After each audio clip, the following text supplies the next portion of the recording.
The real reason Irene Ryan passed away. What happened to Granny?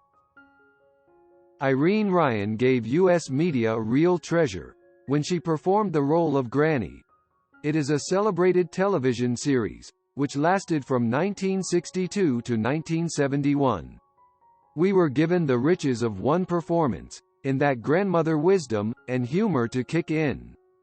There are great things to consider when it comes to the different episodes, and those hidden teaching lessons Granny gave us.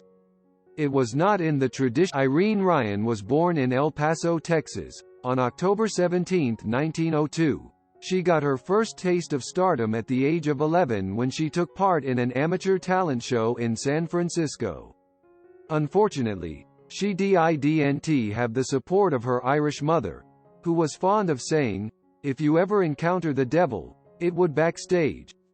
At the age of 20 she married Tim Ryan, a comedian, and the two of them created and performed a vaudeville act. They also were a part of 11 short comedies for educational pictures from 1935 to 1930. Divorced in 1942, Irene kept pushing forward, being a part of Bob Hope's radio show for 2 years, co-starring in several 1943 short films with comedian Edgar Kenney, and then made her debut that same year in musical film Oh, My Darling Clementine. Surprisingly, she and Tim Ryan appeared together in 4 feature films between 1943 and 1944. 2 years later, it was back to the radio and being a part of The Jack Carson Show. Then, in 1955, she made her first television appearance on The Danny Thomas Show, followed by several other shows. She also created a successful nightclub act for herself during The Beverly Hillbillies was next.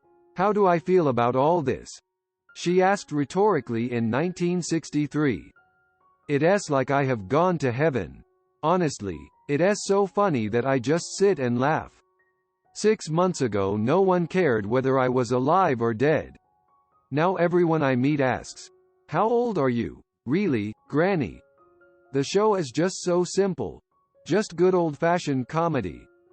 No one is neurotic. We solve no world problems and there is no message about anything. She was nominated for 2 Emmy Awards for her getting the part. She related in 1972. Wasn't easy. I had to fight for it, she told the El Paso Times. They told my agent I was too young. I had worked with the scriptwriter, Paul Henning, before, on the Dennis Day Show, so I went up and read for him. It was the first time I had to close a script from laughing. I told them if they had anybody older, they'd never make it up at 5 a.m. for filming. After a bit of a delay she was notified that she had the part. The year after the show ended in 1972, Irene appeared on Broadway in the role of Bert in the Bob Fosse-directed musical, Pippin.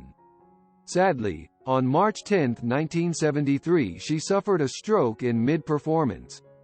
Flying home to California, doctors informed her that she had an inoperable brain tumor. She died on April 26, 1973 at the age of 70. Irene always seemed to have confidence in herself as a person and performer. As far back as 1953 she began sharing her secret, "Being true to myself. There was a time when I envied the most beautiful girl in my class, but I outgrew that and learned to make the most of my funny face. Being happy, successful, finding a pleasant form of expression, does not depend on having regular features. Don't let anything stop you from getting everything you want out of life. The less beautiful you are, the harder you will have to work developing yourself, but far better than depending on beauty for everything, because what will you Goodbye legendary actress Irene Ryan.